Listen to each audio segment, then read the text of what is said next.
At so ayun mga bossing, so tinanggal na nga ito. Yung mga forma natin ay binaklas na. So bali ito kinakailangan, ginagawa namin pag nabuhusan kahapon, tatanggalin na ngayon. Or pag nabuhusan ngayon, kinabukasan, tatanggalin na natin. Pwede nating tanggalin yung mga forma niyan kahit isang araw lang. Dahil yan naman ay poste. Ang hindi lang pwedeng tanggalin ng forma ay yung mga nakahiga like beams, slab. So may mga curing days talaga yan within 15 to 20 days. Itong ating poste naman, kahit isang araw lang, pwede na. Yan, kita yung ganda ang kinis. So ito yung kagandahan kapag gumagamit tayo ng mga maayos na forma, maayos na trabaho, nakakakuha tayo ng quality works. So tingnan nyo mga bossing, ang ganda, eskwaladong eskwalado, nasa hulog, ang ganda ng mga kanto, buhay na agad. Tapos wala siyang bukol, hindi siya nabuntis kung tinatawag natin.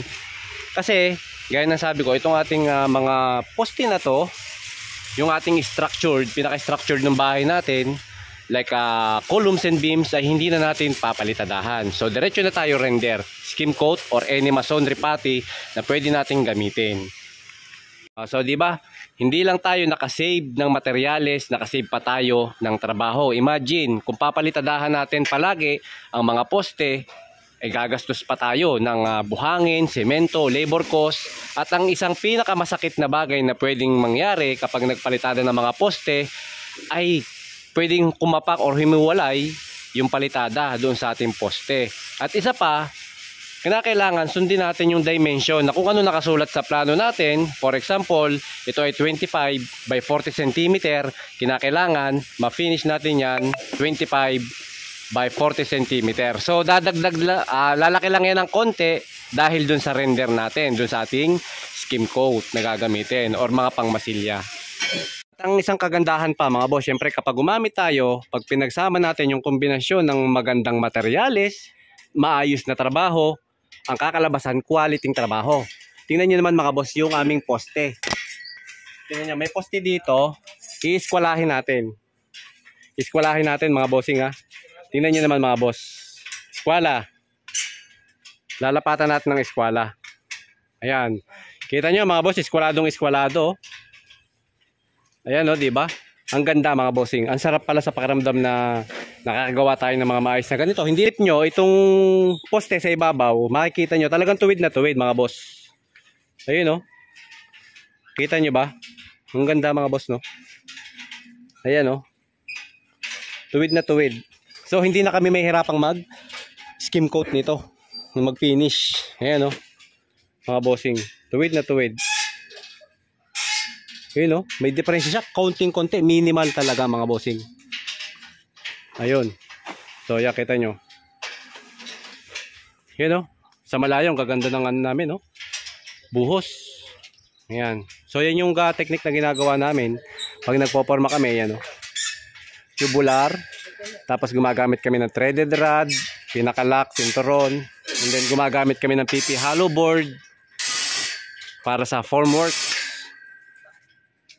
Yan, sa amin kasi mga boss, kaya gusto ko rin na ganyan, wala ng plastering at structural pa lang, maganda na yung gawa. Hindi para pagdating sa mga finishing, hindi na kami mahihirapan. So, yung iba kasi kalimitan, nagiging rason natin, pagdating buhos pa lang naman yan, may palitada pa naman. So hindi naman kasi sa lahat ng pagkakataon hindi nating palitadahan yung mga columns natin, di ba? So kinakailangan kung maaari sana gawin nating maayos, structural pa lang tayo, nasa roughing pa lang tayo, gawin na nating maayos. Lagay natin sa hulog, eskwala, tapos gumamit tayo ng mga maayos na materyales para makakuha tayo ng ganitong klase ng trabaho. Di ba mga bossing? So wag nating iaasa sa may finishing pa naman. So baguhin natin yung mga mindset natin mga boss na ganong mindset. Yung laging sasabihin natin, may palitada pa naman, may finishing pa naman, may tiles pa, may skim coat pa. So kung kaya naman natin gumawa ng maayos, katulad nyan, gawin na natin. At hindi lang yan mga bossing, i-check din natin yung ating poste kung nasa hulog nga ba para makita nyo rin kung talagang maayos nga ba yung gawa namin. So meron tayong hulog dito. Yan, checkin natin yung ating isang side ng poste. Ayan. So wait lang mga boss ha, papatiningin lang natin yung hulog.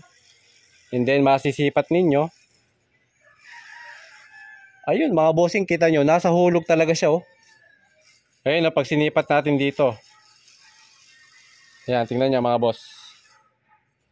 Ayun oh, tuwid na tuwid mga boss, di ba? Oh, nasa hulog yung ating poste. Oh, yan oh mga boss.